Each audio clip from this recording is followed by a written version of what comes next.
So hello and welcome. तो आज हम लोग सीखेंगे हीट लोड कैलकुलेशंस के बारे में, ठीक है। इसमें हीट लोड कैलकुलेट कैसे करते हैं, ठीक है। इसमें एक एग्जांपल्स लेके चलते हैं। देखिए, अभी तो मेरे पास ड्राइंग्स है बट ऑटोकैड्स नहीं है, ठीक है। फिर भी मैं समझाने की कोशिश करता हूँ। एक डाइकिन का है, वीआरवी डिजाइन है, ठीक है। इसमें जो कंडीशन है इंडोर का लिया गया है 24 डिग्री पे और प्लस माइनस 1 डिग्री, ठीक है। इसमें ये समरी है, ये समरी सीट है। जब भी हम कभी ड्राइंग्स हीट लोड कैलकुलेशन करते हैं तो जो आर्किटेक्चरल ड्राइंग्स होता है, ठीक है, उस ड्राइंग्स के हिसाब से जो एरिया होता है, जैसे जिसमें एक 1 2 3 4 इस फ्लैट्स के अंदर 4 एरिया है, मतलब कि यहाँ पे 1 2 3 4 यहाँ पे 4 एरिया है। एक एरिया का स्क्वायर फीट 1066 है, ठीक है। और ये बेसिकली ये समरी है इसका। जैसे एक फ्लैट का एक स्क्वायर फीट का यहाँ पे टनेज कैलकुलेट हुआ है 10.79, ठीक है। और उसमें कंसीडर किया गया है नंबर ऑफ पर्सन्स कितने हैं 115, type of indoors unit high wall, और टनेज इंडोर यूनिट का टन कितना है, क्वांटिटी कितना है, और उसका टोटल टीआर, टोटल एचपी और आउटडोर एचपी और डाइवर्सिटी, ठीक है। तो इसको हम बाद में समझेंगे। सबसे पहले हम देखते हैं कि हीट लोड कैलकुलेशन कैसे करते हैं, ठीक है। तो इसमें 4 एरिया, एक एरिया को लेते हैं, ठीक है। यहाँ पे चलते हैं। तो ये पूरा एक सीट होता है, ठीक है, कैलकुलेशन करने का हीट लोड। इसमें देखिए, इसमें बहुत सारी चीजें हैं, लेकिन आप लोग को फोकस क्या करना है, ये सेट होता है पूरा। हर एक कंपनी का में जो एक सीट्स होता है प्रॉपर, उसके थ्रू हम लोग हीट लोड कैलकुलेशन कर सकते हैं। देखिए, इसमें दो चीज पे ध्यान देना है। एक तो जो यहाँ पे ग्रीन कलर्स है वहाँ पे बेसिकली फुल फिल करना है, और जहाँ पे येलो कलर्स है यानी टू कलर्स को फिल करेंगे तो ऑटोमेटिक यहाँ पे रिजल्ट्स के अंदर यहाँ पे कैलकुलेट करके आ जाएगा, ठीक है।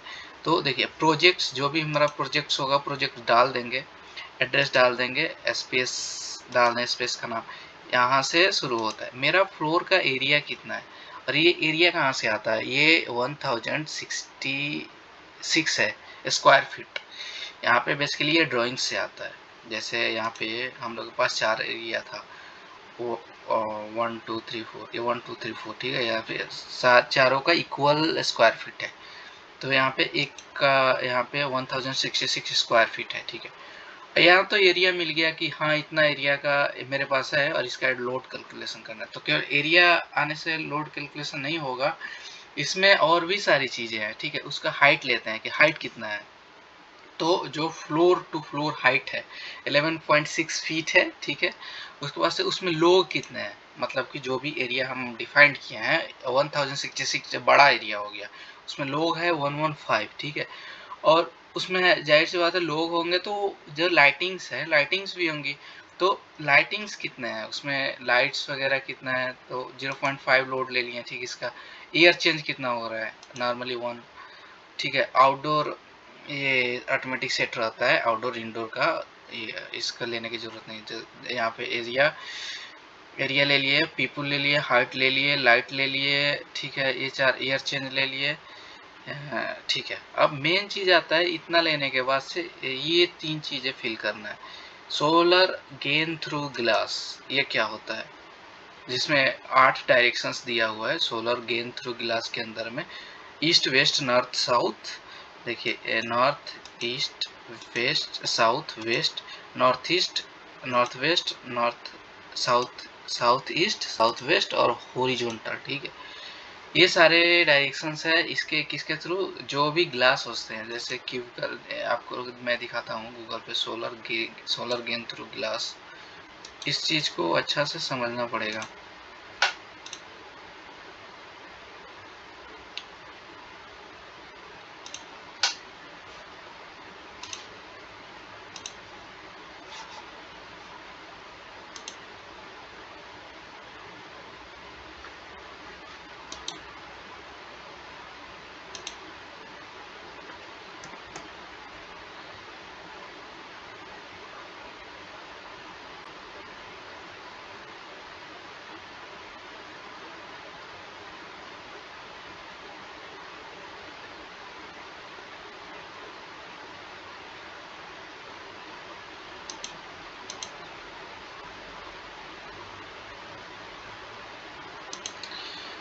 इसका स्लो है, इंटरनेट स्लो है इसका।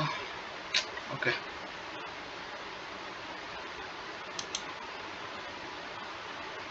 हाँ, ये आ गया। सोलर गेन थ्रू ग्लास क्या होता है, इमेज में जाते हैं।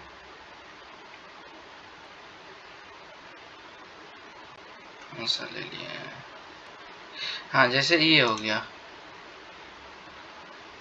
ये जो ये विंडो है, विंडो के अंदर में जो ग्लास होते हैं, जैसे चारों एक रूम्स होता है, रूम्स के चारों बाउंड्रीज के बाद जो विंडो होता है, ये ग्लासेस लगे होते हैं। जैसे कोई कोई टाइप्स में फर्स्ट में ही ग्लास लगा रहता है, ठीक है, जिसमें बड़ा शटर्स के जगह पे ग्लास लगाते हैं शॉप्स वगैरह में। जैसे ये हो गया, यहाँ पे जो ग्लास है, ग्लास के थ्रू हीट कितना आ रहा है, ठीक है। और इसमें एक चीज ये चीज हो गया, ये 8 डायरेक्शंस के लिए, ठीक है। तो यही है, तो इस पर्टिकुलर थिंग्स के लिए ईस्ट से जो आ रहा है, उसका जो स्क्वायर फीट है वो 64 स्क्वायर फीट है, ठीक है। तो इसमें कैसे लेते हैं, 4 लेंथ, 4 ब्रीथ और उसका हाइट, यानी 60 नॉट। केवल अगर कोई दूसरा डायरेक्शन में भी होता है तो ये में हम भी लेते हैं, ठीक है। अब सोलर गेन थ्रू किसके थ्रू हो रहा है, वॉल के थ्रू, ये भी देखते हैं।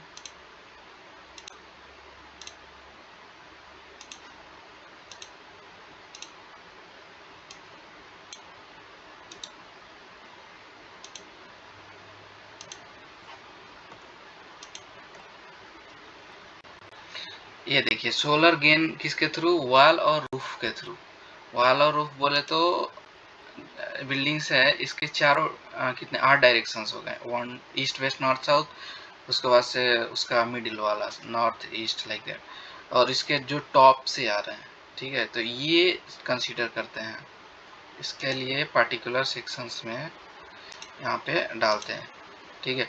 तो solar gain through wall and roof के लिए नॉर्थ से आ रहा है, ठीक है, इतना, ईस्ट से आ रहा है इतना। और यहाँ पे फाइनल जो होता है, ऑल ग्लास का कितना हो गया, ऑल पार्टीशन का कितना हो गया, ऑल सीलिंग का कितना हो गया। सीलिंग बोले तो यहाँ पे ये वाला एरिया 1066, ठीक है। और यहाँ पे पार्टीशन बोले तो ये सीलिंग वाला एरिया हो गया, ये पार्टीशन वाला एरिया हो गया, ये दोनों मिला के 600। ये उसके बाद से हो गया, ये आपका हो गया ग्लास का एरिया हो गया। तो ये सब मिला के यहाँ पे टोटल आ गया। उसके बाद से ऑटोमेटिक यहाँ पे हीट लोड कैलकुलेट होके आ जाएगा। जैसे यहाँ पे रिजल्ट्स के अंदर में हीट लोड कैलकुलेट समर के लिए 10 ये कंडीशन मानसून के लिए। तो बेसिकली यानी 11 टन का यहाँ पे सिस्टम्स लग रहा है। और यहाँ पे कितना लिया है स्क्वायर फीट पर एरिया में, कितना ये ग्लासेस ज़्यादा है तो 98.8 पर, हाँ, यानी इतना स्क्वायर फीट में पर टन लग रहा है। तो CFM पर स्क्वायर फीट एरिया, यानी सब आ जाएगा आपको। बेसिकली यहाँ पे इस चीज़ को समझना है, solar through glass, solar gain through glass, solar gain through wall and roof. और बेसिकली ये सीट होता है सेम ऐसे ही पूरा समरी बनाते हैं, समरी सीट। यहाँ पे जैसे 10.79 आ गया, नंबर ऑफ पर्सनस आ गए, टनेज इंडोर आउटडोर, ये ठीक है। और यहाँ पे HP हो गया, HP को कैसे कन्वर्ट करते हैं, यहाँ टनेज इंडोर टनेज है, इसको HP को करने के लिए डिवाइड करते हैं 0.825 से, ठीक है। तो ऐसा ही पूरा हीट लोड कैलकुलेशन करते हैं। Okay, thank you.